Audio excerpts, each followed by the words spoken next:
So, as everybody knows, Scottish football isn't particularly outstanding at developing great young players, and a lot of it can actually be put down to the Scottish Premiership's over reliance on English football. Last year, I took a deep dive into why Scottish football wasn't producing enough good young players after Steve Clarke's Scotland national team crashed out of Euro 2024 with the second oldest squad in the competition, and 12 months on, not a lot has changed. When we take a look at how much game time the Scottish Premiership gave players aged 21 or younger last season, it makes for some pretty grim reading. According to Transfermarkt's information, the Scottish top flight ranked 13th out of 20 among UEFA's top 20 top flights. That may not seem bad, but if we take a closer look at that ranking, we can see that the Premiership's 12.6% score is well off the kind of nations it typically competes with. It's notably behind the Swiss Super League and the Czech First Flight, and absolutely miles behind the kind of leagues that are famous for developing youth players like the Dutch Eredivisie and the Belgian Jupiler Pro League. Although it's also worth noting just how well the Scandinavian leagues are doing here as well. But that is only half the problem, because of those under 21 players who are getting game time in the Scottish Premiership,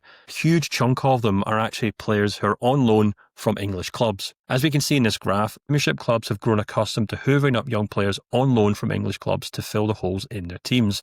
Over the course of the 10 seasons prior to the last one, the Premiership loaned on average 24 players from English clubs. That works out at 2 per club in the Scottish top flight, and in many cases those players are under the age of 21. For example, this season has already seen Scottish clubs pick up 24 players on loan, 17 of them are aged 21 or younger, and in every single case, these on-loan talents are taking the place of a player that could be promoted from the youth academy. Whether most of these clubs in Scotland are doing this because they don't rate their own youth players is certainly up for debate, and obviously differs from one club to the next. But in my opinion, most clubs in the Scottish top flight don't have anything resembling a long-term recruitment strategy and find themselves floundering in each and every transfer window. And in many cases, it's just simply easier to bring a player in on loan from England whose wages will probably still be covered by the parent club.